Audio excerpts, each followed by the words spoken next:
right, hopefully we got sound and all that. Let's see, where are we? Boom. Yeah, everything's up. I'm gonna adjust this so I can see this. I think I can add the live chat to this window. I mean, if I've been watching Twitch, and I'm pretty sure that would be something I could do if I wanted to make the windows smaller. I don't know if that would be beneficial, but if you're all watching on YouTube, it would be redundant, I think. So I'll probably just leave it the way it is. Bonnie's here. Ed's here. Ed, is your wife still learning guitar? Hello, David. Zen. Kimberly, good to see you. You got a new book, I see here. I'm ready to go. And tomorrow we're gonna start working on some strumming patterns. And what I'm gonna do is we're gonna work on some acoustic strumming. We're gonna work on electric strumming. So we're gonna do both, and they cross over. So if you have an acoustic guitar and you don't have electric, you can still learn the electric grooves. Same thing's true with electric. You can still play acoustic grooves on an electric guitar. It's irrelevant really what instrument you play on. In fact, Dylan, when he played electric, would often play acoustic grooves on his electric guitar, playing in open position and things like that. He didn't always just play bar chords and stuff. So. All right, let me get to the bottom here. Who else do we have? Dennis. And I see Kathy is here. Kathy, how you feeling? Everybody's always worried about you. Wait, I thought I saw Kathy. Did I not see Kathy? Oh, maybe I didn't see Kathy. Dan's here. Ben, Bob, Art. We got 29 people already. That's great. Gary, the Moses of the group. Where you need to get stone tablets made. I was watching videos last night. So any of you who saw my backyard realizes it's lousy with bricks. I mean, it is just it's just brick crazy. So I figure I better learn how to work with brick. I better learn how to fix brick. Mainly just brick walking areas, not necessarily, I mean, maybe brick towers because there's a bunch of those because the fence is all mounted to brick towers. If we have an earthquake, it's all over. Probably just rejig the whole thing. There's brick all the way around the pool, and it's not installed properly. Consequently, whoever did it didn't do it right, and so it cracks all around there, and the tiles fall. I just had a couple tiles fall, and so I've been having my pool guy do the tiles, but he charges me an arm and a leg to do that. But it's still not a job I'm going to be comfortable doing. I probably could just stick it on there. But the brick is just everywhere. And so it's great. It's beautiful. It makes for a beautiful backyard. But like around the pool area, there was, before we bought the house, there was clearly a collapse. Because if you look at the photos from the listing, my son Jack noticed that the bricks were in one area of the pool were dropped down about a half an inch or so. And then when we actually looked at the house, it was all fixed and I didn't even notice it. So clearly there was some water leak under there that caused kind of a sinkhole that caused the bricks to go down. So that kind of thing, when you've got pipes running around the pool and everything and underneath bricks, you're going to eventually have problems. But that's yeah, you had a band in high school called Slippin' Bricks. I didn't say that. David said it. And then we have, oh, okay, very good, Gary. So if I have any questions about it, I should ask you because it's fascinating. And I watch these guys work, and I know it's one of those things where, yeah, I'm watching a pro. It's like when people watch me play, it's like, yeah, And so there's certain things, a certain speed with which I'm touching my face, technically. Ear is face, I think. I'm doing my Carol Burnett. So I do have stories today. So where's Diane? Is she here? I've got a couple stories. I need Kathy to be here, though. I don't know if Kathy's here because I got two different stories I could tell. One's a two-parter. The other one's much shorter. But one's about Carol Burnett and one's a Michigan story. So I see Bruce is here. Verdi's here.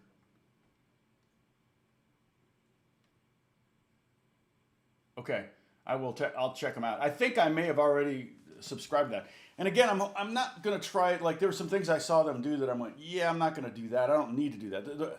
There is brick in front too. On the house, there's brick. It's just the place is lousy with brick, which is unusual for California. Very common for Indiana, where you need to have you get the big bad wolf of the tornadoes coming every now and then. So brick is great for that. In California, we have a lot of stucco because when there's an earthquake, you just patch and paint and it's all fixed. But brick doesn't fare well in earthquakes sometimes, and it's very expensive to repair. So I'm hoping we don't have an issue like that, but it is California. Wow, that's cool. That's cool, Gary. So I definitely maybe need to stay in touch with you. And Gary, where are you located? I forget. You're in California, are you not? Yeah, brick is not flexible, Peter. Hey, Bonnie. Backup Cat's here. Be kitty. Hook is here. Hook. Pretty much all the regulars I'm seeing except Kathy. I hope Kathy's okay. Did she get on?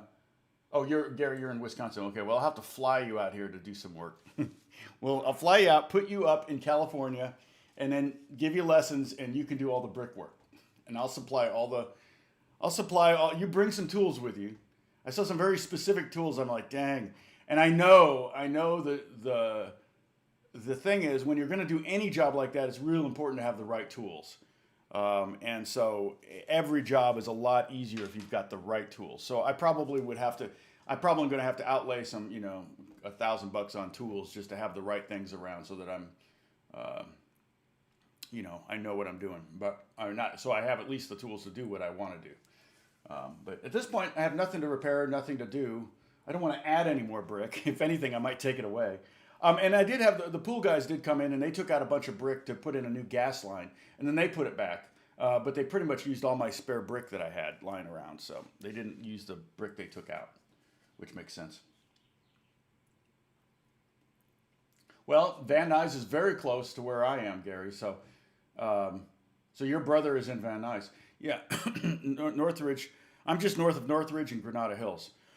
So we definitely have a precedent for earthquakes. That said, and this house is strapped. So what they do is they strap the foundation. And so that probably was done after the Northridge quake. But this house is built in '54 and survived the Northridge quake. So I'm pretty confident that it's well built. But it's the brick stuff that you never know. Anyway, this is a total side thing. The other thing, I was working on some music, and I was like, how many people do we have right now? Well, we've got 32. That's not bad. I was working on some music, and I could totally keep on doing that. Basically just working on car show stuff, and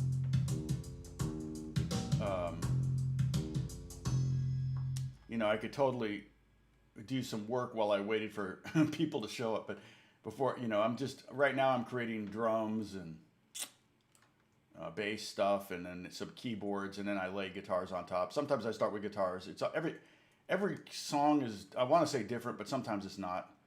And they kind of gave me some examples of the kind of stuff they're looking for. So I'm kind of trying. I don't really whenever I get sent something like, hey, can you do something like this?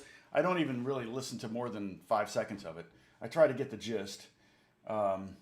Hey, Diane's here. Good. Okay.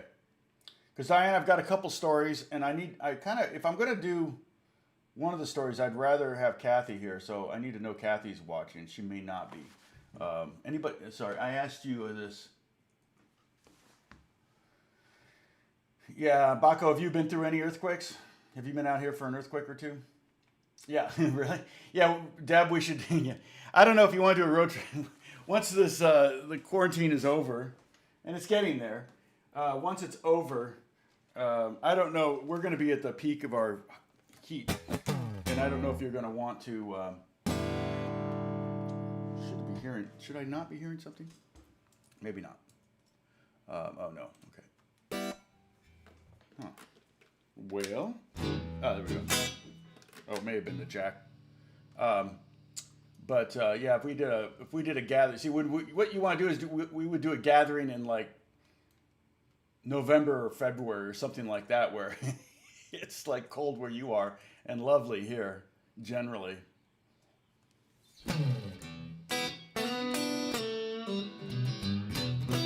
I don't know that, East End. I mean, I would say your phone, I think, has GarageBand on it, does it not? Don't the phones also come with GarageBand? You could totally create good backing tracks on GarageBand. I mean, Logic is great. It's only a couple $100, but it's not for the phone. If you want something, an app. I think when I think apps, I always think I think iPhone or a phone, and not so much computers. But it's true they're called apps now on computers too. Oh, Kathy's okay. Dennis knows all things Kathy.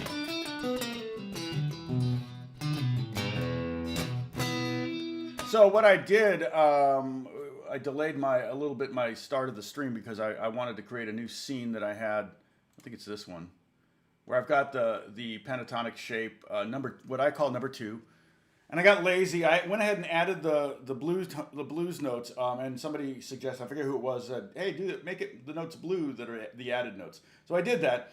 But instead of creating a 6 fret neck, I just went ahead and moved everything down 1 fret and then put a number 2 there. So you can see down here that the lower one here, it's the exact same scale as up here. It's just, it looks like it's a fret lower. It's not, because the number 2 delineates that, or designates that this is actually starting at the 2nd fret right here. So don't let that throw you. But I didn't want to do a 6 fret. I didn't want to have to create another fret grid. So I'm lazy. But if Kathy's back by the time we get to the end, hey,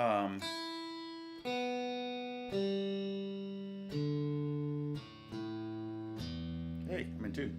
If Kathy's back by the time we get to the end, maybe I'll tell my Michigan story, but I'll probably wait and save that for when I know she's here for sure.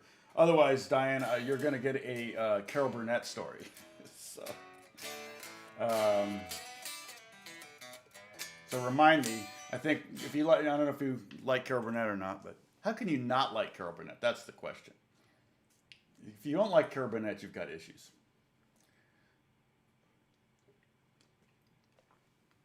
Yeah, and I can upload these right now to the Discord, and what I'll do is I'll pull up the Discord and get the link, so you guys, anybody who's not on the Discord, can get the link. And then what I'll do is I'll upload these two. Okay, this is the invite link for Discord. So if you're not on it, pretty much everybody you see in this chat over here is on the Discord after and before sometimes. And they share a lot of videos. They pray for each other. They support each other. They, let's see. Oh yeah, the blue ones are just the added blue notes, the blues tones. In this case, it's the flat 5. I'm gonna bring in this light here, and I'm gonna aim down my computer screen a little bit like that, and bring in the light. There's a switch. There it is. I think that helps a little bit. I can make this a lot smaller. We don't really need this. We kind of know it.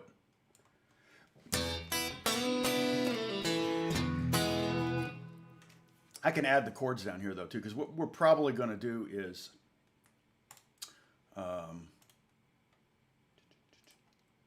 chord tones, chords. I think this is the one. We'll see. Ah, there it is. It loads so giant.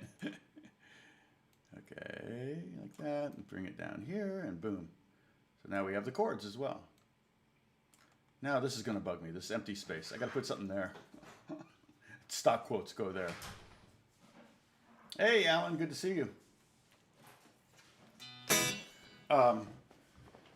So I've got the blues progression pulled up too, and so if let's play through that a couple times using the open chords. I say this every time. I know you guys know this, but if you can strum 4 downbeats per bar and change, great. If you can't, just hit the downbeat. Hit what's called a whole note, and in the biz musicianese, you could call it a football or a diamond. Some people would know what that means. Hey, Seamus.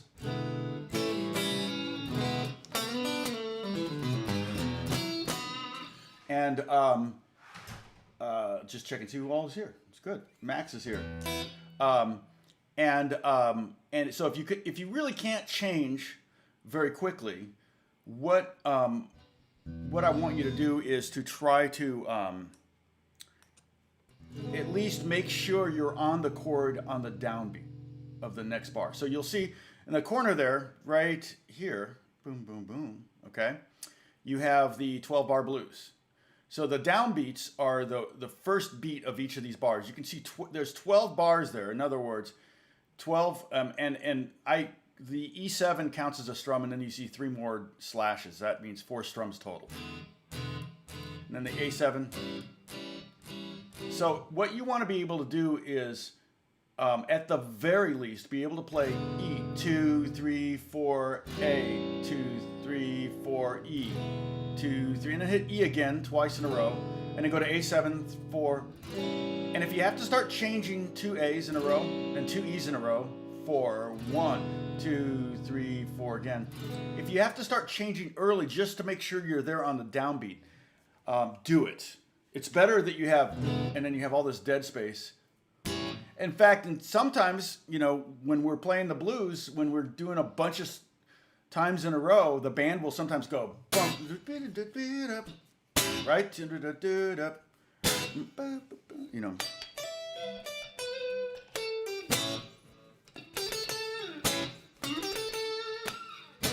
Right? So in a sense, you're doing that. And the reason I really want you to make sure you can get to that next chord and to go ahead and move your hand early if you have to, is so that when you're playing with others, you can keep going.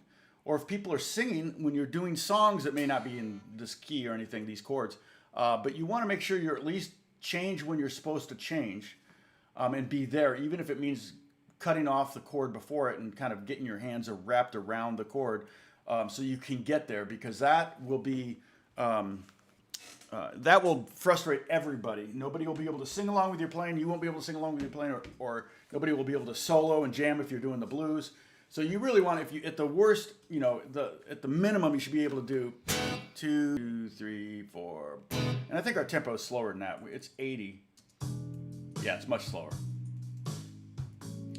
So we can go ahead and start E7, 2, 3, 4. I'm gonna turn off my tone or volume. A7, 2, 3.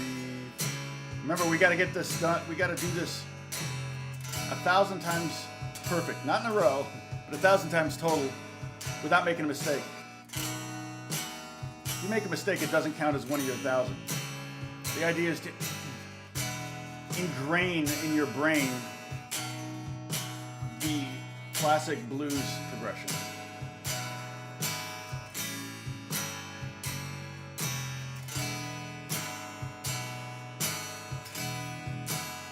A7. Pepper's here. Hey, Pepper, good to see you. Or here, you see you. Oh, is it really choppy? Dang it. Is it for everybody? Uh-oh. I could do let me do a speed check and see if it's my end. I know that will tend to cause it to be buffering, but okay, I'm going to stop this. And I wonder sometimes too if I'm running too many things at the same time, because oftentimes I'm basically running Safari, because that's what I like. We'll have links on, like Discord and stuff. I'm running this through the stream is through Chrome. I'm running the OBS software and I'm running Logic, but I don't think. Let me do a spectrum test real quick. And I know that's causes it to buffer, but I think sometimes if you run a check, they're like, uh-oh, they're checking, we better speed it up. I mean, I know that sounds funny, but I sometimes think that. Yeah, the upload looks fine, or download looks fine. It's the upload speed that affects you guys. So I'll give it a second. Oh, I'm at 130, download, 135, 140. Yeah, I don't think 145 was the peak. The upload, 4.6, 4.5. Yeah, 4.7. That's more than fast enough to do this. Hopefully it's going to even out now. Yep, 4.6. So maybe they'll speed it up since I checked. That's my paranoid cynic self speculating here. How many people do we have watching right now? Oh, it totally shows buffering. Okay. Oh, wow. It says excellent connection.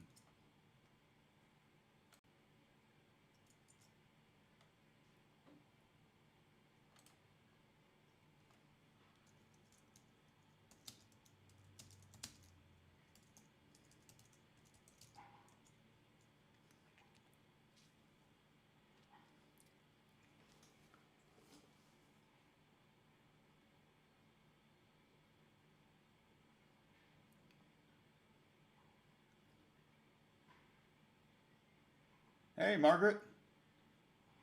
I'm not seeing, but see, the weird thing is I'm not seeing anything here.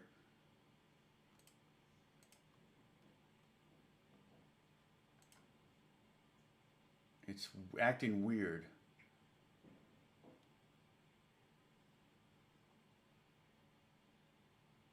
Dang it.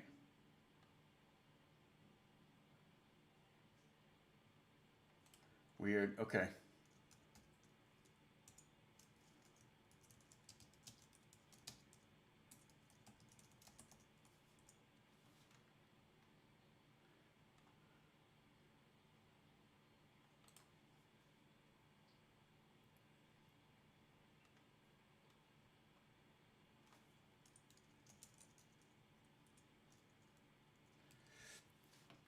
Okay. Oh, dang it. End stream. Huh. Do not know why it's doing this.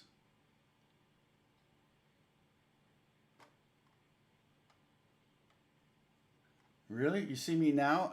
It's weird because I'm not seeing. Okay, for some reason it's not on my little window here. It's not refreshing, but it does say live. But I see the little buffering thing, but not in, obviously in the OBS software, I'm seeing it fine. So you guys are seeing it fine? Okay, all right. I wanna make sure you're seeing me fine in the present. This will tell me.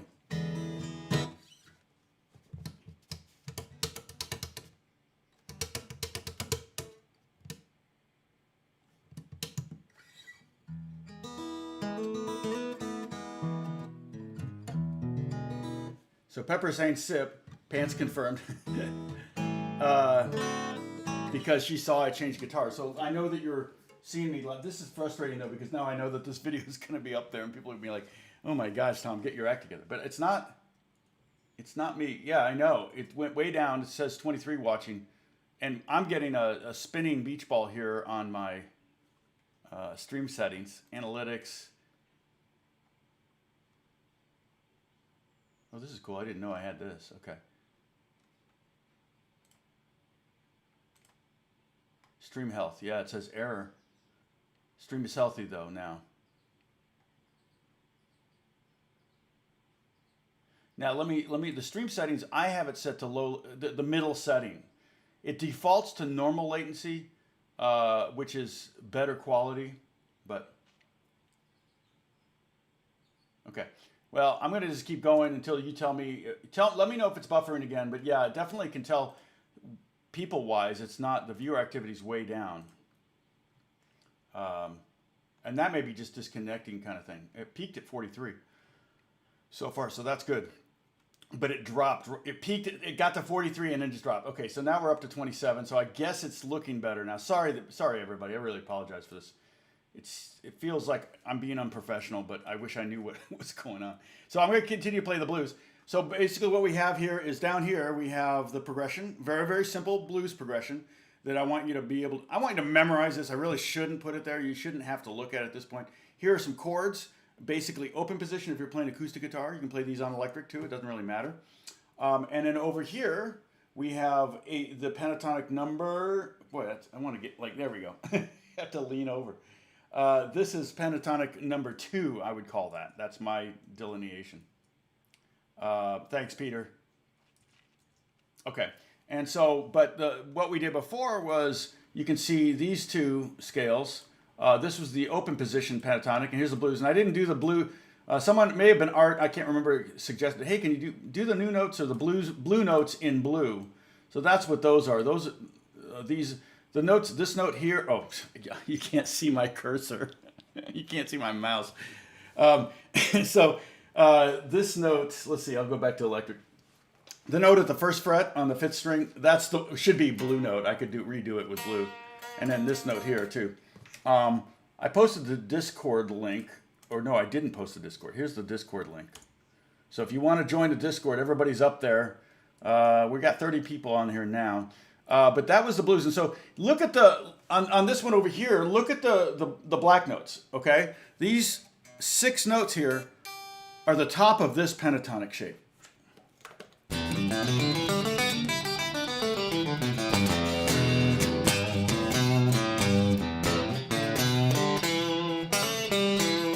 Okay, so we can jam in that over the blues, and it sounds pretty good. And then if we want to add the blues note there. But if you look at the bottom of those, if you look at the bottom of that pentatonic, or the top of that pentatonic, these notes here, I would call that the top because the pitch is higher than down here.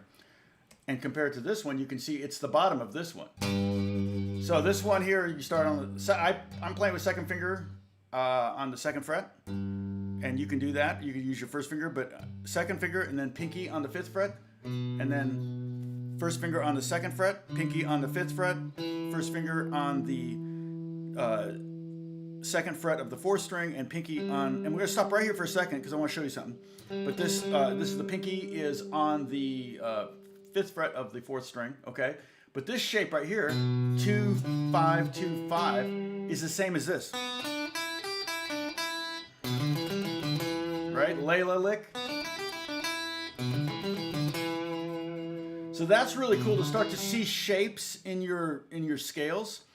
And that will help you because we did some changes over the E, or over the, where was that here? Yeah, over the A chord, these two are mixed up. Let me move these back the way they were. I'll just put this in front of my face like that.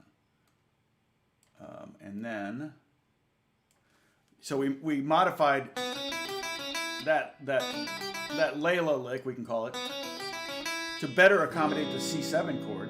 And we also moderated it, which Stevie Ray Vaughan did that one a lot, to accommodate the B7 chord. Well, you can do that here too. That would be the C version of that. I mean, I'm sorry, the A version, the A7 version. So here's what it was. Okay. Nope. Scene 5. Okay. But now I can go, and that's kind of the B.B. King Happy Blues scale.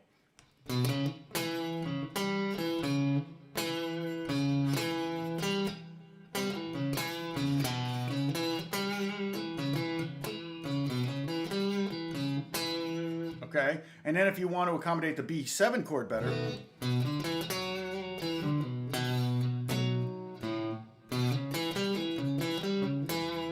you can hear the chords right there, right?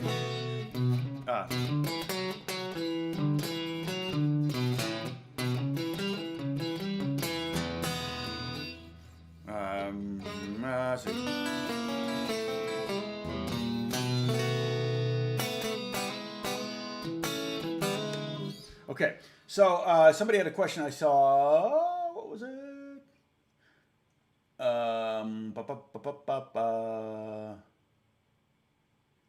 What was it? Quick. Yeah. Now, technically, yeah, you could, if you want to, play E7 across the top 4 bars of the E blues. The very simple blues that we did was like that. But I do like that little A7 in there because it kind of breaks that bar, those 4 bars up. If you were just to have E7 all across there, it would be pretty boring. So that breaks it up. The bottom line, the B7 to A7 to E7 to B7, that's the hardest section of the song. The last 2 bars, the E7 to B7, that's called the turnaround. The last 2 bars of a blues progression is the part where everybody goes.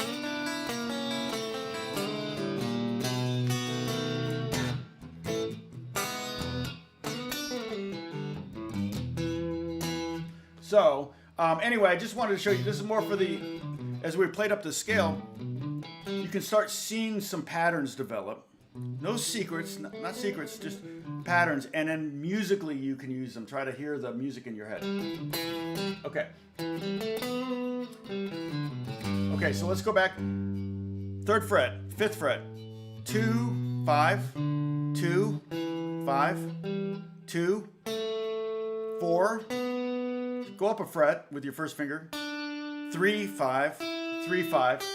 And if you want to get that blues note, I love that note right there. That's just a great note.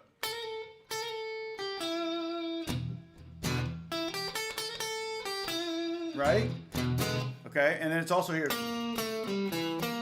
So let's play the bottom scale. I think we'll go ahead and start with our first finger here. First finger on the 3rd fret, 5, 6. You gotta get that pinky in there. And then you gotta reach down and get this. I don't use that very often. I don't use that very often. You could also go, you could play it there. I might use it, I might do something like that. So do that with me. Play the 5th fret on the bottom string and kind of give it a, pull it down towards the floor a little bit. Don't pull too far. You don't even need to get, you can even hit that 6th fret to hear what you want to get to. But you don't need to go that far. You can go halfway there because that's the blues. If you go sharp, it's going to sound, if you go too sharp, it's going to sound weird. Unless you get all the way up to here, to the 7th fret. But so bend it, hit it again and let it relax, and then go to the 3rd fret and then hit the open E. All right, I'm touching my face. All right, here you go. Everybody stay hydrated. Also get your vitamin D. I'm hearing that that is a major factor in who survives the coronavirus. People in big cities don't get a lot of vitamin D. They don't get a lot of sun, aka New York. People who are in nursing homes don't go out in the sun very often.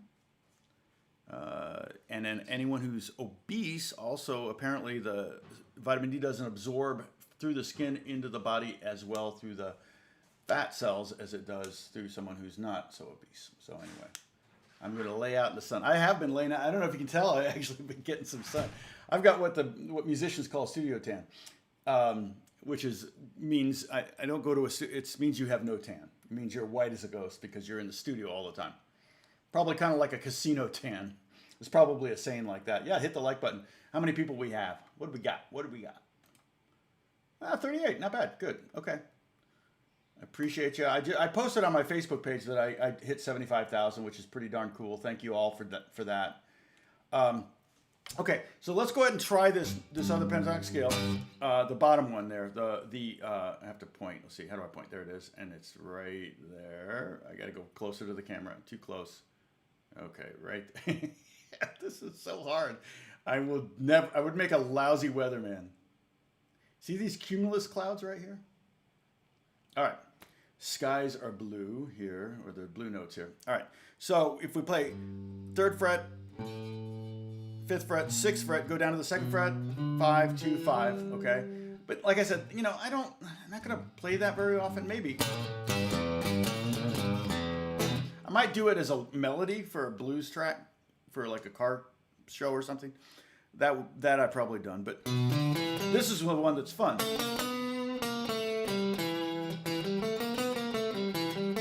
You just practice that. That's a good exercise right there.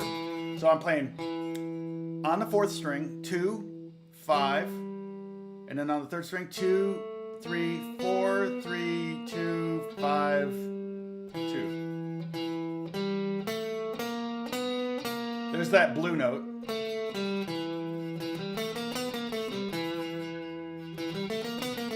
I'm getting better. Oh, good. I am getting better, though. I am. You know what I'm doing is I'm looking at what's behind me, and I go, oh, the door. So I got to point at the door. But that's why I sometimes point too far back, because I'm thinking I got to point at the door. Or then if I want to point over here, I go, oh, the window. So it's, but I don't usually put anything over here, but I do put stuff down here. And there we go. Boop, boop, boop, boop, boop, boop. But I don't think I should put the chat over here. Sorry. I don't think I should put the chat over there. Because this is on YouTube. If I were doing this on Twitch, obviously I would have the chat there. I wonder if I could simultaneously stream on Twitch. That would be kind of cool, huh? Yeah, I could put stickers. You're right. I could put stickers on the wall. It's on right now. I brought the humidifier in here. It's kind of, I can feel it. It's a little warmer in here. Yeah, Max, you're smart. Sit out in the sun. TA is here. Good to see you, TA. Blue's Clues. It totally reminds me of Blue's Clues. And then to finish it off, then at the third fret, first finger, third, 5, 3, 5, 6. And if you want to keep going, you can go to that 7th fret to get that B note. What's that? Who is that? It's Earth, Wind, and Fire, I think. Sounds like an Earth, Wind, and Fire horn lick. And that's one of those things where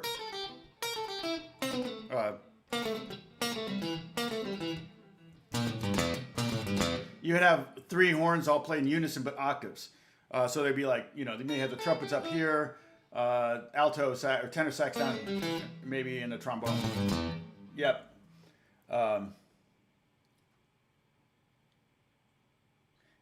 Jeff Height, you are 100% correct. So we would not use, let's see, I did that here. We would not use E major over the E chord. However, we could totally use E major over the B7 chord. But the problem with thinking E major, if you're thinking, because B mixolydian have the same notes. B mixolydian has the same notes as E major, except it starts on B. The problem with thinking, that's just E major, so I'll just play E major. The problem with doing that is you're just naturally, if you're thinking you're playing in the key of E, you're going to land on a lot of E notes. And over the B7 chord, that just doesn't work very well. So you can think, but if you look at that right down here, let's see, right there, I did it, woo! Right there, you can see all 3 of the mixolydian scales I wrote out. So yeah, all 3 of them are the same as a major scale with a flatted 7th. Jim Lee, what did Jim Lee do that's worthy of a thank you? Let's see. And I don't have my ceiling lights on. They kind of generate some heat, so I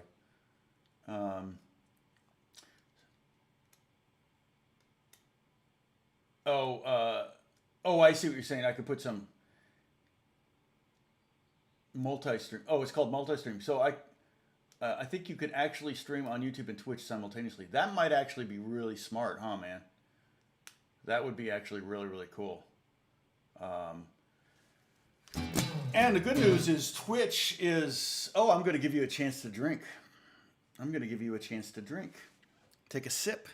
The good news is Twitch has actually started, I think, last year. They're going to start paying, as of last year, they're starting to pay for PROs, which are BMI and ASCAP, is writers' royalties. And the reason they kind of had to do it is because everybody was playing music in the background, and then they would get their videos taken down because of that. So, no, that's not the reason to sip. I haven't said it yet. Hey, Zach Jervis. How's it going? And so I do, like I've said, I do all the guitars for Apex Legends. And the composer is really cool. He's putting me down as co-writer on all the cues that I play on, which is pretty much every cue in the thing. I don't know what percentage he's giving me, but he's saying I'm contributing so much to the composition of the pieces by what I'm doing. And he's the same guy that's supposed to be taking me next year to Abbey Road in London to work on another game. So that'll be a lot of fun. I'll be in Studio 2, where the Beatles did all their records. I mean, we'll see. I've heard this before, but I think it could happen. So that would be fun. But I did mention Apex Legend and that I worked on it. So cheers. According to Gary Moses, that's one of the rules. We are one shy of 10 rules, and there's no reason we can't go more rules, right, Gary? We can go more beyond 10 if we want to. But I have complete veto power over the rules. I'm sorry, but because I just know me well enough to know that there's some things that can't be one of the drinking game rules, or you would all be under the table without, you know, you'd be unconscious, and that would be on my conscience. So, because there are 10 commandments, but I think in the Old Testament there are what, 732 laws, as we say in the Old Covenant. Thank you, Pepper. Yeah, it's awesome. We'll see. I haven't seen any royalties yet from Apex or from Twitch. I don't think it's a lot of money that they're putting into the system, but every little bit helps. But yeah, I should look into that, simultaneously streaming. Imagine if I'd been doing that from the beginning. The only thing is I don't know how well, I guess I can monetize Twitch the same way I'm on it, but there's no ads on Twitch. So I'm not exactly sure how it gets monetized, except I guess I could be putting, you know, ads up here or something. But I mean, I guess I'm advertising Starbucks, right? Which, by the way, this is my second cup. Doubt I'll finish it. I'll probably throw it away once we're done here.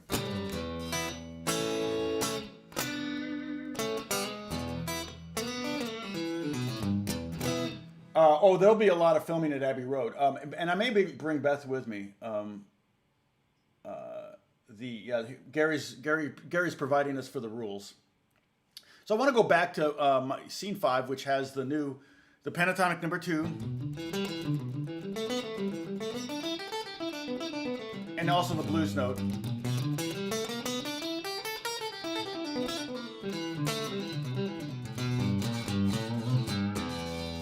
And always remember you can hit that open E string. That's a great way to finish any of these, you know. Okay, but let's just take these 4 notes.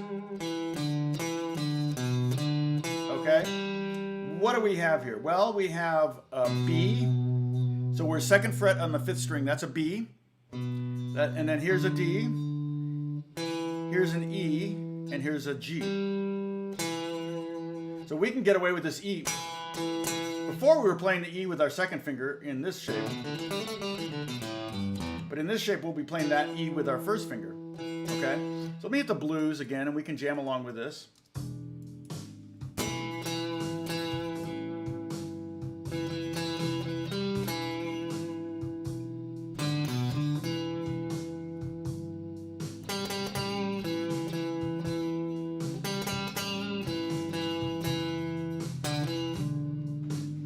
The D note sounds really nice over the E because that's the 7th. There's the B. E works over the A. I don't have an A in here. I could add the A if I wanted to. Here's an A down here. If you want to get that, it's the A. On the bottom string, 5th fret.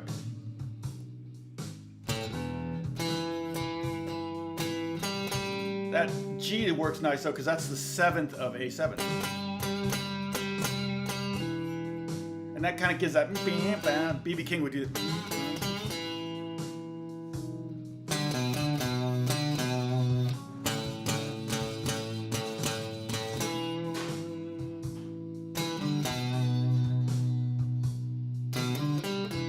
See what I did there? I went. That's a hard lick because you got to lay down your pinky. 1, 4, 4, 1. But I always try to work on 4ths. That's a 4th, because 4th is the least natural. Sorry, I lost the live chat thing. A 4th interval is the least natural thing to play on guitar, really. You can find lots of 4ths and practice those. That's always a good thing to practice.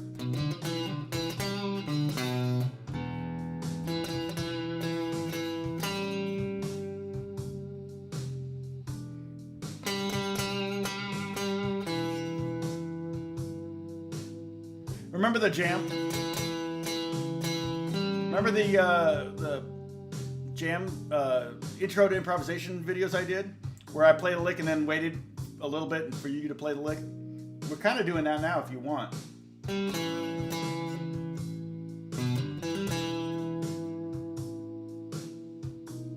Yeah, good to land on the roots, exactly. But the root's moving, because we're technically in a key of E, but you don't want to. I mean, I'd rather know like where the E, the B, and the A's are, so you know the roots. If we wanted to land on the E, and so in fact, there's the E, there's one E, there's the B, and here's an A.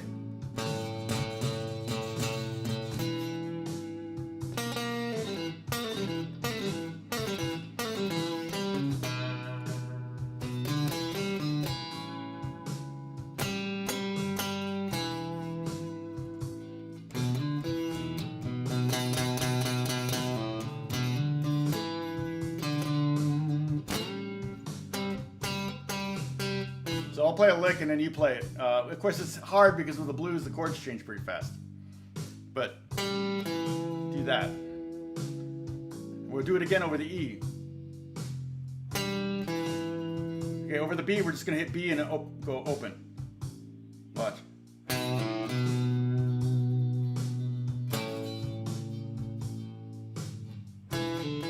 There's no reason we can't use open strings in this position either. No reason.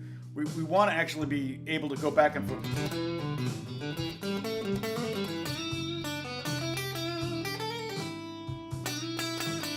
You want to be able to use both scales, all scales up and down the neck, seamlessly, ultimately.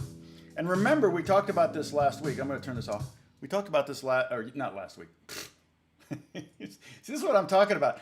The stuff that I'm teaching you, this would be like, I would teach you this stuff and then make you spend a week or 2 weeks on this. I'm touching my nose. So that's one of the rules in the drinking game. If I touch my nose, everybody has to take a drink. And libation of choice. It's up to you what you drink. I'm having coffee only, not bourbon, not Kentucky bourbon. Although this was pretty amazing bourbon. Oh my gosh. But that's for special occasions.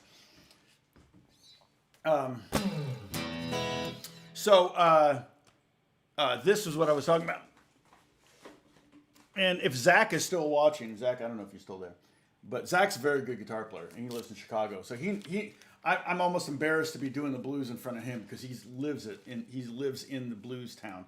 But here's the blues progression. Okay, why do I have it written here? Well, this so I can point to it, because you can't see my mouse. I'm sitting here pointing to this with my mouse, and I'm like, oh, you can't see that. There might be a way. I might be able to have setting. I wonder if there's a setting. Let's see, video. What would it be under? No. Hotkeys, no. Output. All right. Yeah, I don't want to cause a problem here, but everybody's all of a sudden it's frozen.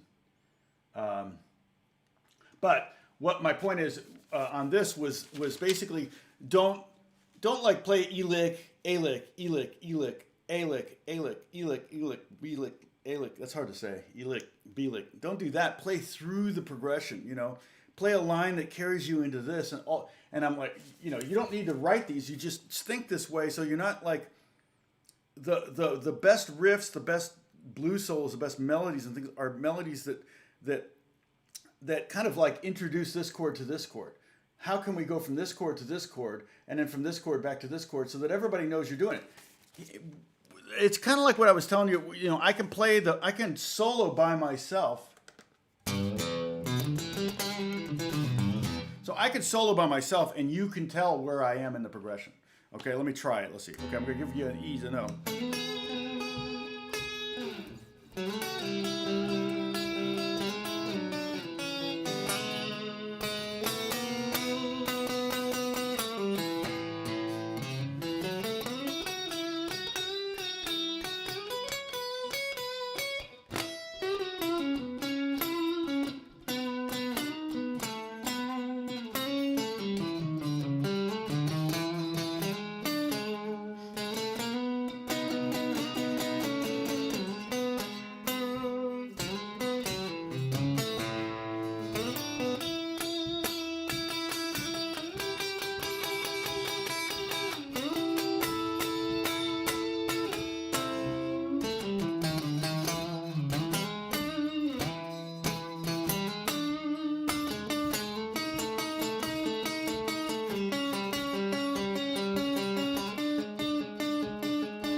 Okay, you can hear the chord progression go through so my solo is highlighting the chords enough, but also trying to transition. A real example that I like to use that you can actually kind of see if you play this, we're in pentatonic number 2. This is number 2, by the way. And we go there. That's on the A7 chord. That's the 5th, and this is the 7th. And then if you just slide 1 fret up, that's the 3rd of the E chord. That's that G sharp, okay? So if we're going, you can hear the chord change. So we highlighted, we took a note that works in A, and then we made it a note that works in E by just going, like in this case, 1 fret. And that's a great trick, and it's basically one of the things you want to try to do. Let's see. You're right, Jeff. That's a good observation. And the thing is with oh, I dropped my pick. Hold on, I'll be right back. I didn't leave the room. I'm still in the room. You don't get to take a sip. If I drop my pick, that could be rule number 10 there, Gary. Because I don't drop my pick very often. If you have trouble dropping pick, I'll tell you the secret. The secret is to carry a pick around with you all the time.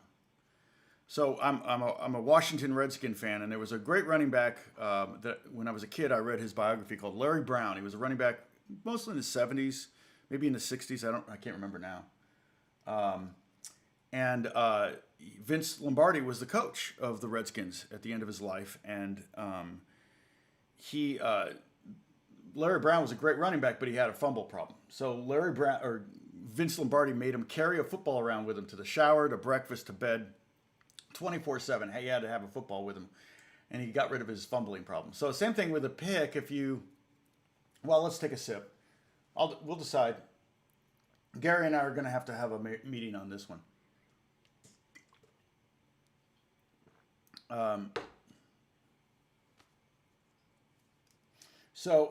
Yeah, Gorilla Snot works too. All right. Gorilla Snot's not permanent. It's not like, Gorilla Snot's like, drummers use that, right? For drumsticks, to hold the sticks. I forgot about that. But yeah, it would drive me crazy if my fingers are, if my fingers were sticky, I couldn't handle it. And I've had some picks that were designed. It's funny because I think the original design of, let's see, oh, here it is. The reason this pick is so bumpy, I don't know if you can see that. Hard to see that, but it's very bumpy. The idea was that it would make it easier to grip, but actually it's what the Edge uses to get his tone. So he actually uses the grippy part as a way to scrape the string, and that's how he gets his tone. For years and years, I was like, how does he get that sound? I thought he had like a slightly crunchy distortion pedal on all the time. And it just turns out he was scraping his strings.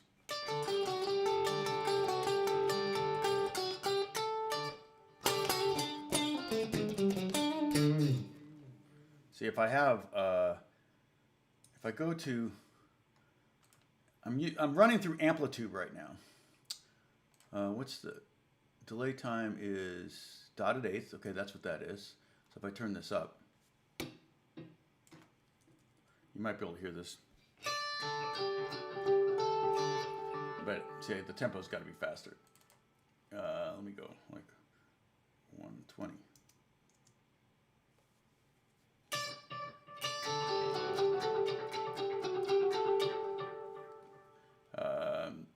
Okay. Yeah, I got to put it back. But anyway, yeah, that's the idea. I don't need this. Sorry. Boom. Go away. Okay. Okay, still at the same tempo. Okay. So, that's just a cool little trick that I learned. Oh, wow. Loseth thine pick. Gary's updating. I think Gary already made the decision. So, now if I set it down, that doesn't count. I have to literally drop it. And in 52 days, that's the first time I've ever dropped a pick. Because I don't remember going, oh, hold on, I got to I got to bend over and pick it. Oh, the echo's still here. Go away, echo. I do like the sound of this. Oh, I see. I got to really. Golly, it's so weird. Oh, I see.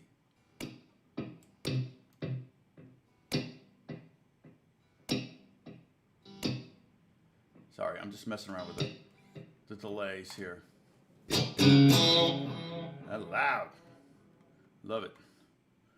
But yeah, Amplitude's a pretty good plug-in for guitar sounds. My son hipped me to it. I've been using Guitar Rig for quite a bit.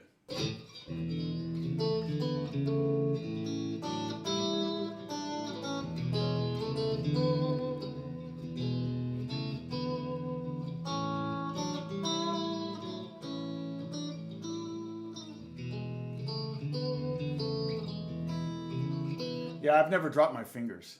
So if that happens, I don't know what we do.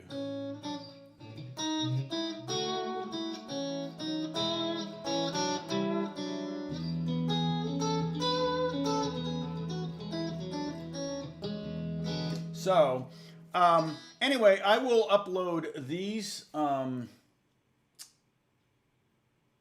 nice, Gary. You got new studio monitors coming. That's good. I'm using Yamahas.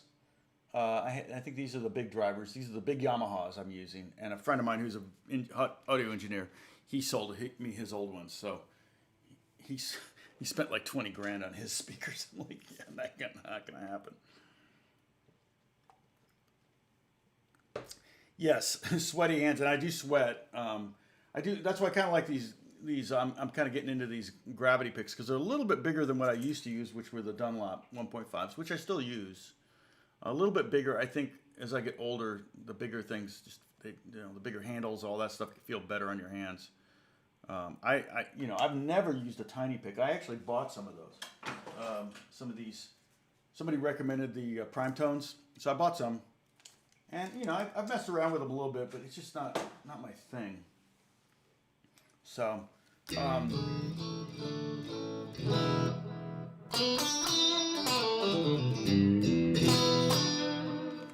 Still a lot of echo. That's weird. I thought maybe it's the sound is the echo. I'm not as familiar with Amplitude, so maybe it's coming from there.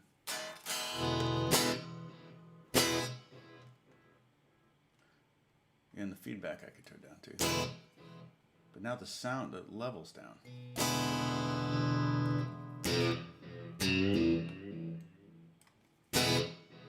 That'll do. Pretty subtle difference. Okay, so like I said, tomorrow we're going to start working on strumming. So we're gonna do some strumming patterns on acoustic, and we are going to do electric as well.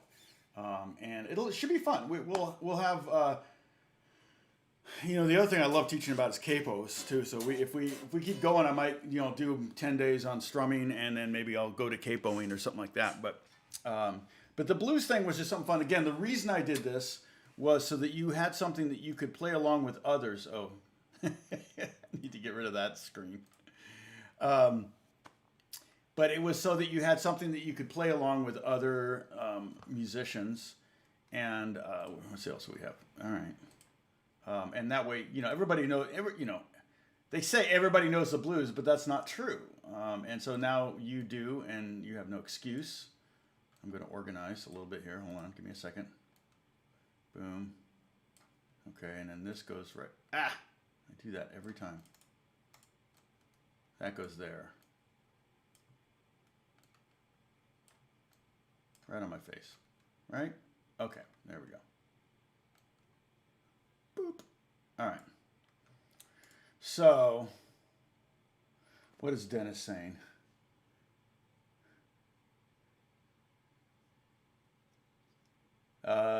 Try playing with a coaster at age 70 plus. Yeah, probably. I have one. Kind of.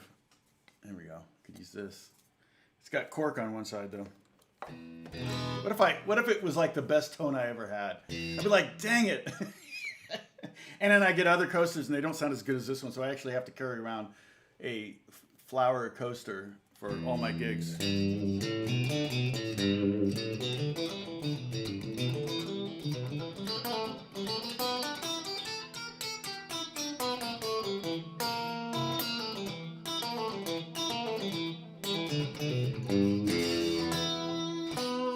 Yeah, you can't have too many picks.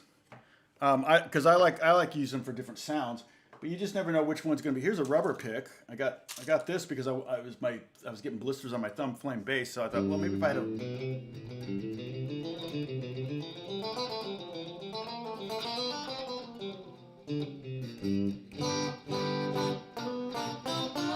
I've got a rubber washer in here. I had that before I had the rubber pick. Here's a metal washer, one of these. Looks like a quarter, you know. We used to try to get free stuff with these when we were kids. Oh, look. That's a sound right there.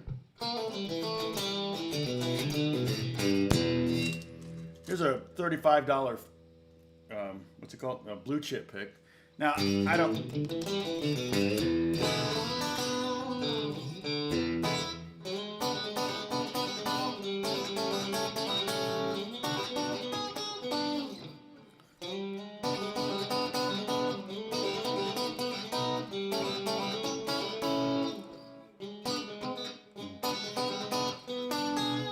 Yeah, I don't really use that one on electric ever. Here's a felt pick. What does that sound like? Pretty much like you would expect. Yeah. Yeah, my sound is going through the computer. Here's a coconut shell turned into a pick. You'll notice the differences, the nuance, the subtleties between these far more on a acoustic guitar. I'll change guitars so we can take a sip. I've been trying to use a thumb pick more often. Just because I keep breaking my thumbnail. It's so frustrating. Oh my gosh. Ah. I'm just going to go to scene one. I almost dropped about 100 picks just then. You guys, it's literally, oh, well, no, it's not quite 100. Probably 65 picks in here. You would have had to take 65 sips. You imagine? Let's see. What else do I have in here? I mean, I've got a drawer full of picks, literally. This is Alex's signature pick, and I can't show it to you on with children present. Here's like the really thin, the Dunlop, the 60 millimeter. It's so thin, and there's I have a white one that's even thinner. This one's even thinner. This is 46, I think. Yeah. It's like playing with a playing card or a piece of paper.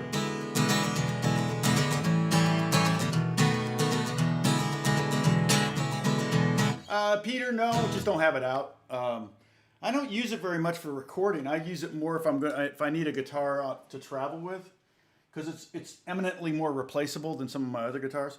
And so the guitars that I tend to have out, generally, with the exception of the Bouzouki, I do have a case for that. I should put that away. Generally, and then the Django guitar. Those two, I don't play a lot. But all these others, they're out. Well, the Epiphone I don't play very often. That's the high strung electric. But I do sometimes use it for effecty things. But mostly guitars I have out because I'm working and I need them for this and that. And let's see, and the Taylor just doesn't fit that bill very often. I just don't really ever. Oh, here's the rubber washer. I knew I had one in here.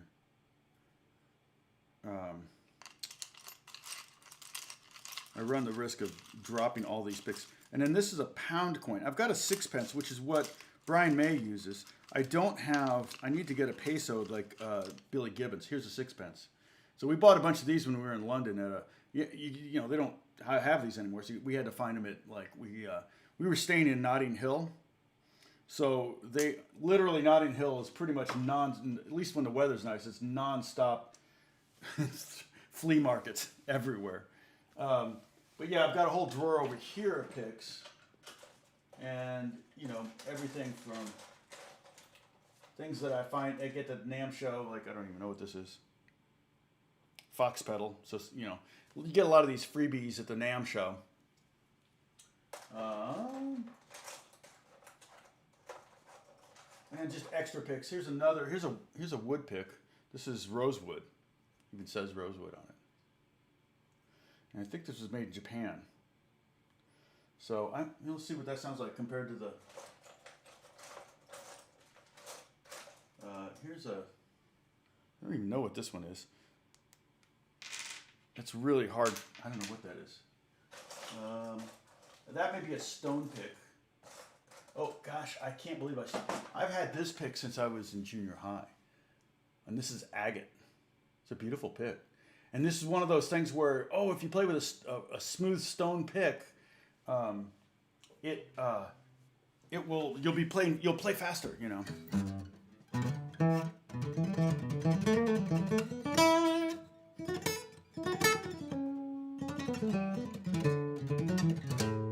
I mean, it is pretty smooth. Kind of what happens is that trick that I learned recently where I turn, instead of playing the pick straight on, I turned it at like more of a 45-degree angle, and it kind of helps prevent you from digging too deep. You can really feel it when you just do a single note tremolo. See, if you go flat, you get this slappy bop, bop, bop, and the pick can go really deep. But if you turn the pick at a 45-degree angle, and I notice like heavy metal guys that play really fast do that, and also mandolin players.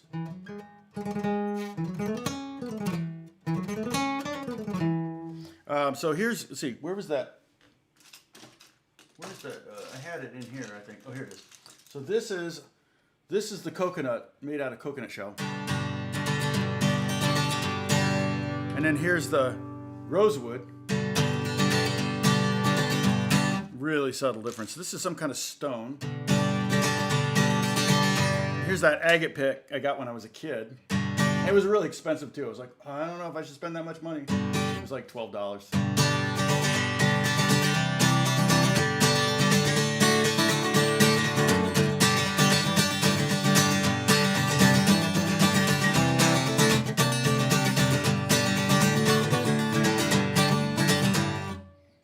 Yeah, it's not bad sounding. Kind of fun to hold it in my hand because it reminds me of junior high and high school. Because I think I use this quite a bit, and it doesn't have any wear on it at all. I mean, this thing could last. It's going to outlive me. I guarantee you that. So yeah, picks are a crazy thing, and the bluegrass picks tend to be these kind of more like very rounded kind of thing. This is a bluegrass dog, Grissom, David Grissom. Is that his name? The really good mandolin player. Okay. How old was I when I started playing? I started playing when I was 9 years old. I started taking lessons when I was 9 and didn't get into it until I was about 13 is when it hit me. Is when I really started getting into it.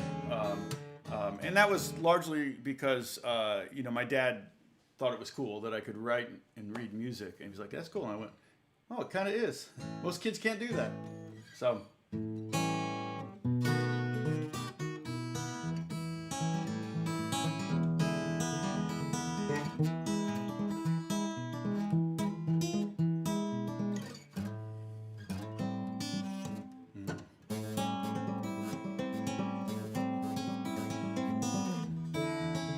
David, yeah, Dog Grisman. Grisman, that's what it is. Yeah, so 20 years ago, Ben. No, 50 years in July it will be. 50 years ago I started playing guitar.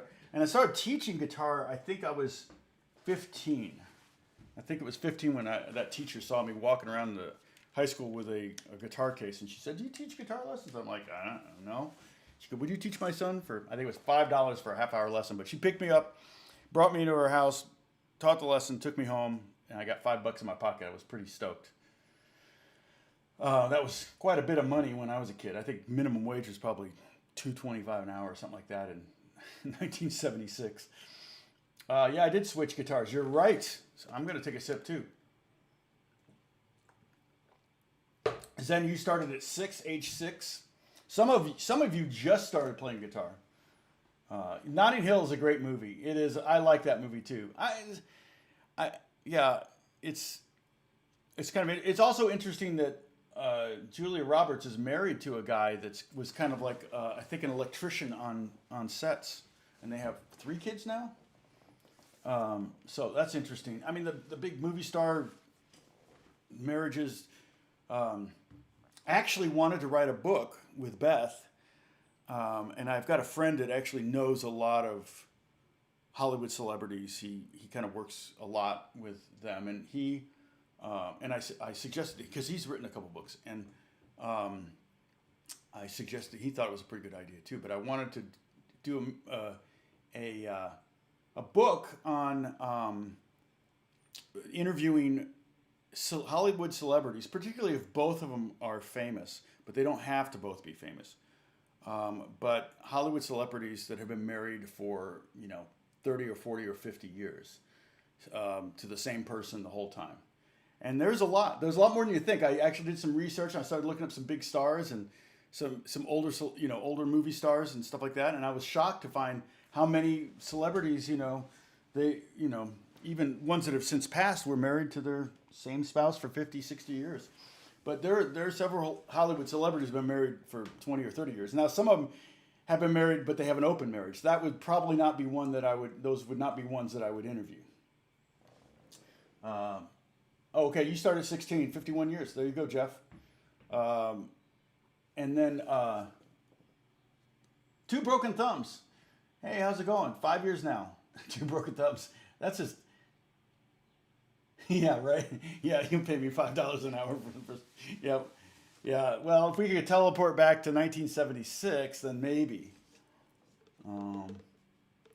Let's see, who else is... So, yeah, 2 broken thumbs. You're new, I think. I've not seen you before. You haven't logged in. Okay, so we're at 40 concurrent viewers, probably because I don't have a guitar in my hand. So, see, if I just put a guitar in my hand and start talking... I'm going to drop my coffee. That doesn't count. Let's see. I'm not leaving the room. This'll scare some people away. We should get down to about 20 viewers if I'm grabbing this. I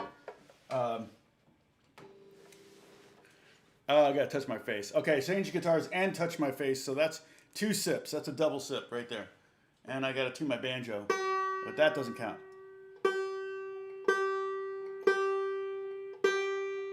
Banjo is such a bass-ackwards instrument because the highest string is down on the bottom here. And that's why it's one of the reasons why it's so hated.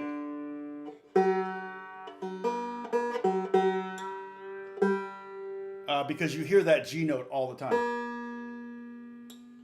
And banjo's tuned to open G, by the way.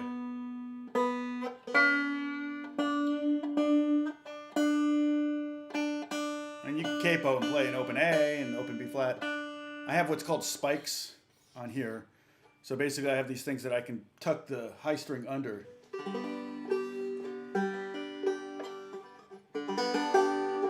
I haven't figured out the claw hammer thing yet. I was watching some YouTube videos. I had it literally had it down for about 5 minutes and then I lost it and I couldn't figure it out again. It was one of those, it's like flamenco stuff. It's like, man. Now, the problem is I can't find my metal thumb pick. I don't know what the heck happened to it, but I can use a plastic thumb pick, but it's just not going to be let's see, as poppin' as the metal thumb pick. It must be in the case. I got all these thumb picks, but I don't see any metal ones. It's so weird. Sometimes they get under my keyboard. And the key... because you tuned to G, you've got a G chord right there. But the key to banjo is really all in the right hand. So if you like playing with your fingers, banjo is a really good instrument to pick up. But the key is, and I don't like that as much as my metal thumb pick. Yeah, right. It's around here somewhere.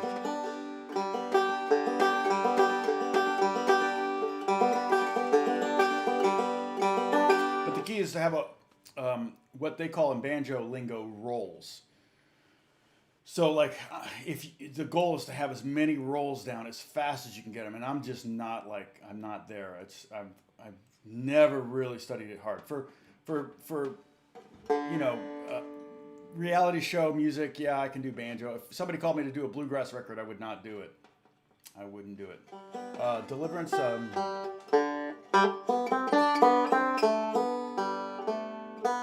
I don't want to get in trouble though.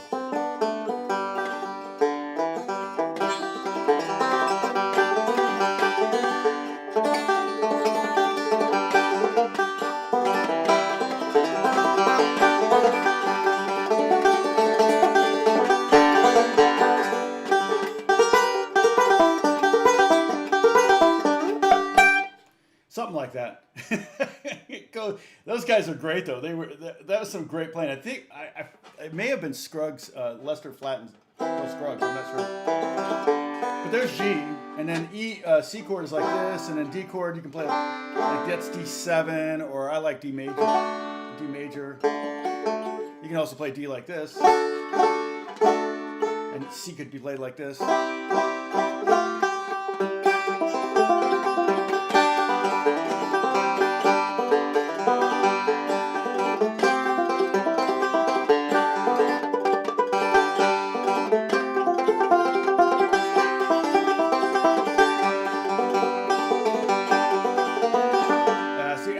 That many rolls. I only have like 2 or 3 down, and so it's like speaking a language and only knowing 3 words in banjo. So rolls are finger picking patterns, and that's really if you want to study the banjo. And I actually started accumulating a list. I started writing them down, and I was going to work on them, and I just got so busy I just stopped doing it. But every day, yeah. My favorite is.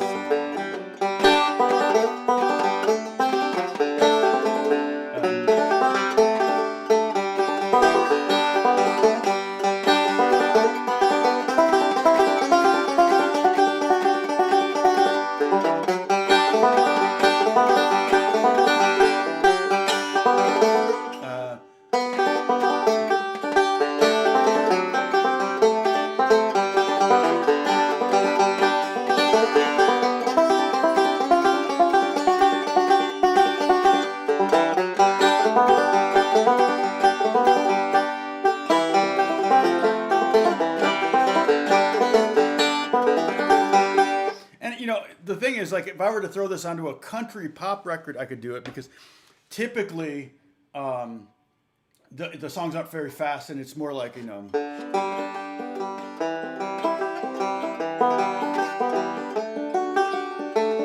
don't even want you to vary it all. They want you to create a pattern and just keep doing it. So, like, a pattern could be maybe over a pop song. Let's see, if I went 4. See if I did like a 4.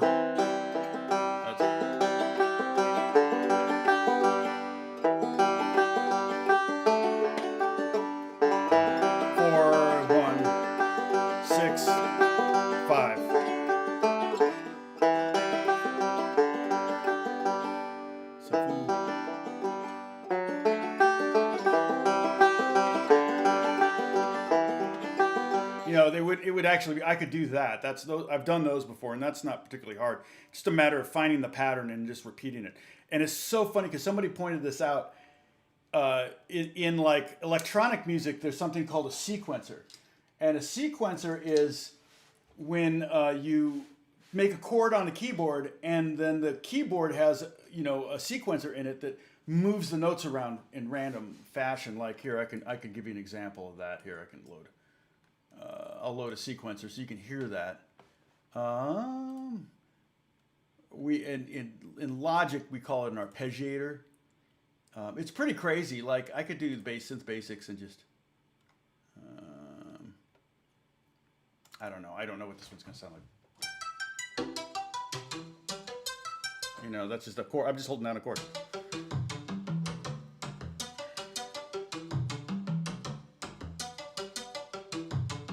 So like if I took my Wurlitzer and duplicated that there for the blues, here's blues through a sequencer.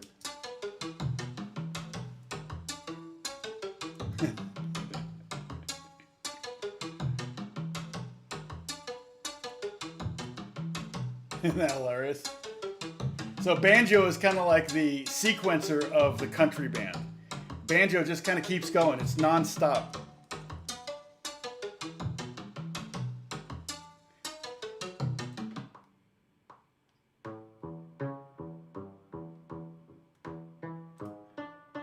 right now the sequence is set to eighth notes, 16th notes.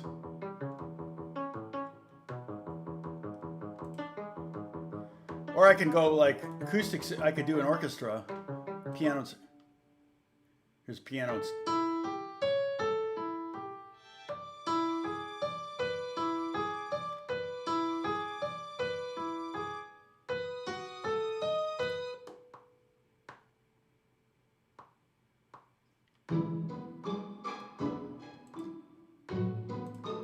Isn't that hilarious? It's the blues with a pizzicato orchestra.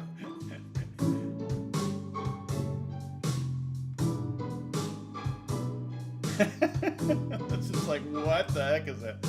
Anyway, so I went up to 46 viewers on that. Is that stupid or what? Okay. Yes, Dropkick Murphys use banjo on a lot of their songs, and it's definitely, like I said, it's a fun thing to play. It's loud as all get out. It's just freaking loud. You can see I've got a little wear here because I put my pinky there. David, the people that do the claw hammer stuff, and it's like they're kind of strumming with the tops of their nails. They're usually putting their pinky on the top. They don't use picks, it's all fingers.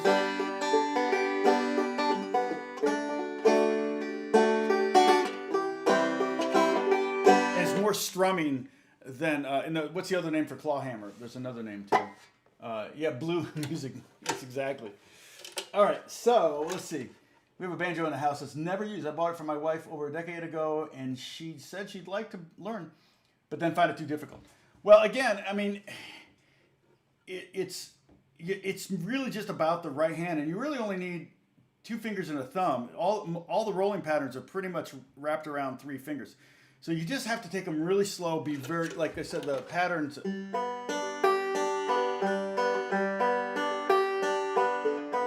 the reason banjo is such an annoying, everybody finds it so annoying like bagpipes, is because it essentially has a drone note, because you're hitting this G note all the time. So you're watching it. Here's the D chord. D chord does not have a G in it. But there's that G note again. So it gets really annoying, because I couldn't really get the A, it's up here. If I went...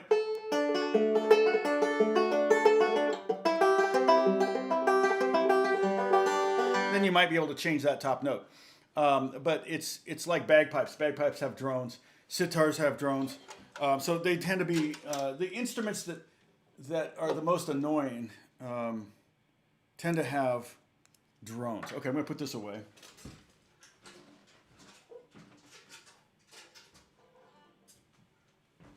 I don't know. I don't know. I may have told this story. I don't remember. But Bonnie's not here, so I don't want to tell the Michigan story, because I got a Michigan story I can tell. Yes, yeah. Dropkick Murphys were kind of that kind of an Irish bar band. They're not. I played a gig with a different band from Ireland, the Young Dubliners. I did a gig at a club in LA, and we warmed up the Young Dubliners a couple times, actually. My band did, but that was. I think they are from Dublin. That's why they're called the Young Dubliners. Logic is what I'm using. Yes, in fact, that was Logic. That was actually that was a sequencer that comes with Logic. Logic for $199 is the most amazingly deep software. It does so much, I can't believe. And it's, a pretty big percentage of the professional music community uses Logic fearlessly. So it's not like it's not just a consumer product. It's really not a consumer product. I was almost bummed when they lowered the price from $1,000 to $500, and then $500 to $200, because I felt like it was going to go down in quality, but that hasn't really been the case. And I also felt like there would be a lot more novices thinking that they can write music, which is not been the case really. There's a lot of competition for. Yeah, they probably use DADGAD a lot. I'm not sure, but a lot of electric guitar too. So. Oh, did I say Bonnie? I keep saying Bonnie when I mean Kathy. I mean Kathy's not here. Bonnie's here. Sorry, Bonnie. I've said that like 5 times now over the last couple days.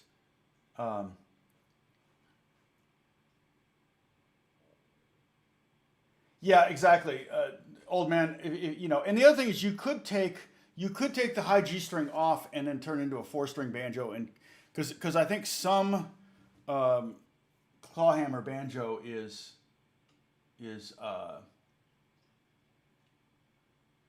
some claw. I don't. Did you ever say what it was, David? I forget the other name for clawhammer banjo. There's this two. I think they're the same thing. Um, let's see. No, no rule. What's the new rule? May need a new rule here. What did I say? Tenor banjo. Tenor. Yeah, I have. Let's see. How many banjos do I have? I have. It's pretty sad. I have four banjos. Kind of. I have a five string that you just saw. I have an old Gibson 1920 Gibson four string that I bought at a small little store in San Luis Obispo, and I've never really used it on anything. I should probably. It's all original too. I didn't. It wasn't that much. It was. If it was a lot, I wouldn't have bought it. But I haven't really used that tenor banjo or anything, and that would be like Dixieland. You would strum that. And then I have a six-string banjo that's just tuned like a guitar. And the reason I have that is sometimes I have composers that want me to play a lot of lines. So it's not like I'm playing banjo stuff on the banjo. They may want something that's like and I don't want to read that on trying to figure out open G tuning, things like that. So I have a regular six-string banjo, and then I also have a banjolele, which is a ukulele with a banjo body. So I don't really consider that a banjo. You can get a banjo version of that, which is kind of cool, but I don't know if I would ever use it. Of the teardrop shaped instrument. So it would have a string halfway up the neck, and it would be a five string. I'm not sure why I would ever use something like that. But actually, if you go to Gold Tone Music, here, let me find it because they're giving it away. So here's the.